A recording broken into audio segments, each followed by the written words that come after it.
So I'm Chris Holmes, the Executive Director of the Myrna Loy. Hi, I'm Maura Smiley, and I'm the singer and composer that made Headwaters. First of all, tell me what Headwaters is. Yeah. So Headwaters is a piece for 150 voices, Helena High School and Capitol High School, and a pianist. So the idea of the piece was to celebrate Montana in 3 maps, and also the people I was writing for.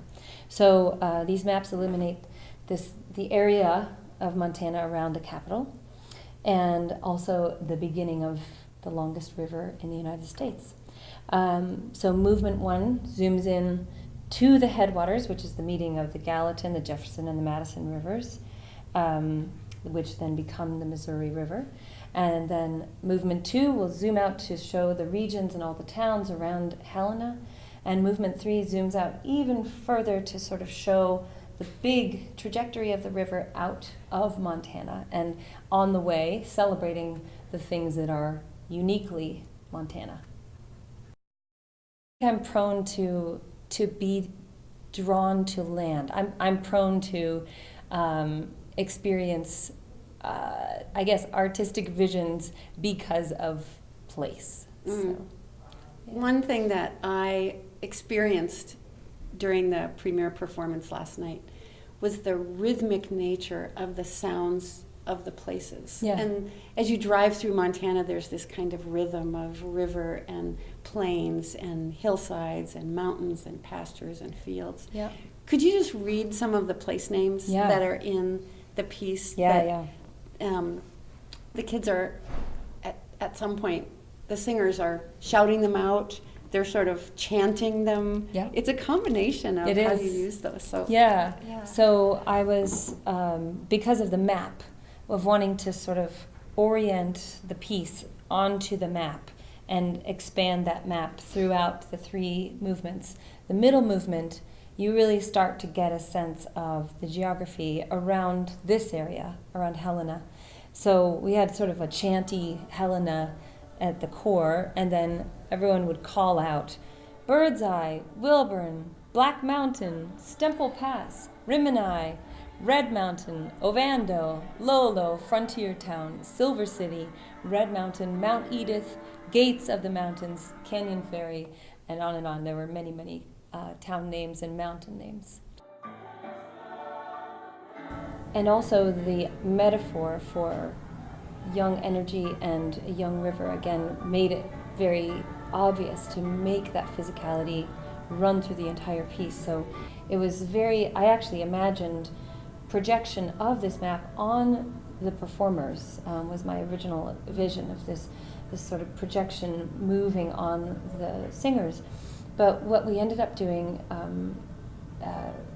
instead was to have the singers be the river. So from movement 1, we're standing saying, I am Headwaters, and movement 2 moves that river through the aisles, and then we come out the other side. Everyone goes down that river aisle and comes out to the 4 directions around Helena and sings from those 4 directions all around the hall, which I love. I love using the whole space.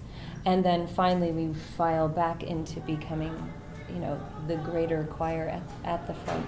And we're not standing in strict lines often. We're standing in a more relaxed kind of setup. So it indicates this authentically just standing on a map, And yeah, we did things like mountains, rivers, bonfire, big sky, these kinds of gestures, just really elemental, simple gestures, trying not to be sort of cheesy with it, but just having it be felt, truth.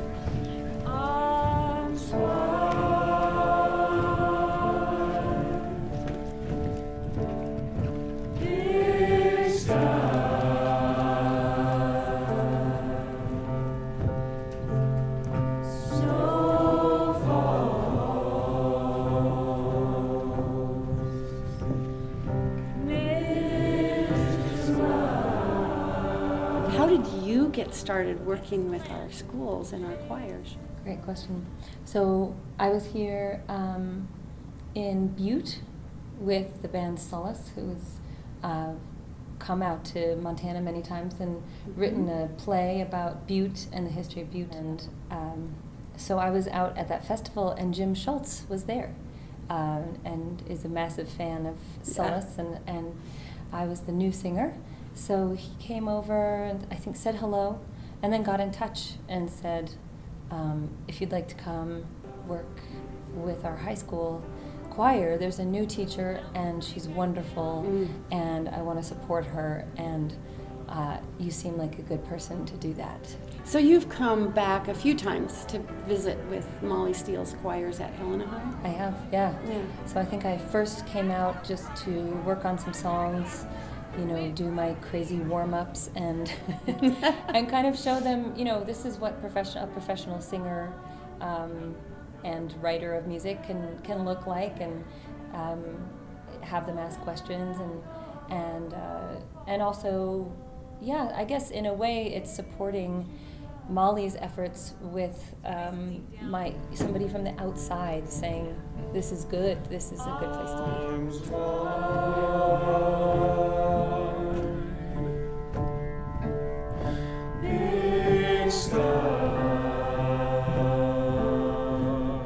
So the text that you're talking about is, I am headwaters, I am new above ground, I am headwaters, I am the young sound of a river, I am the young sound of a river, I run, I run, I run, I run, I run.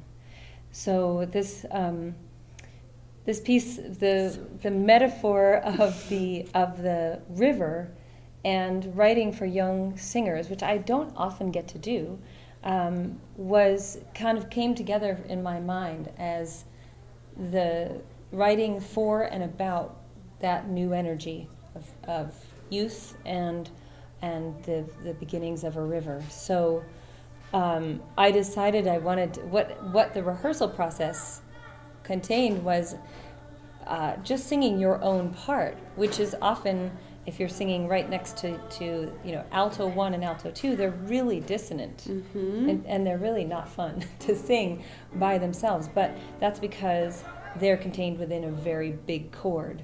So I think, you know, when you're working on your part and you have to work by yourself, you know, or work with your section, you feel like, I don't understand this piece. I mean, but what a wonderful metaphor it is for eventually we get together and we get to see how we fit into the bigger picture. And isn't that part of growing up too? And it's also You know. a perfect metaphor for the three rivers that come together to form the Missouri at the headwaters. It's and true. it doesn't really happen until we all come together and Yep. sing our pieces. Yeah. I feel like composing for the human voice is easy because it's got so many colors within it. So you can choose to use it like an instrument, you know, not even put text in there, and have it be a rhythm instrument. You can sing, you know, wide lyrical lines. You can express sort of, just real extremes of emotion. And I think sometimes with a group of singers, you sort of sidestep melodrama, and instead you come right into, this is how it feels. This is how it feels to sing. And therefore, we're translating something quite real to an audience. It's not sort of all formal and, affected. And so I feel that even though I love formal music and I studied art music, I keep on coming back to making music that has that touch of the ethereal, but the grounding in rhythm and the tone of voice that's, like I say, a calling voice, hey, rather than only being, ooh, you know, having that refinement mix with the visceral. Yeah.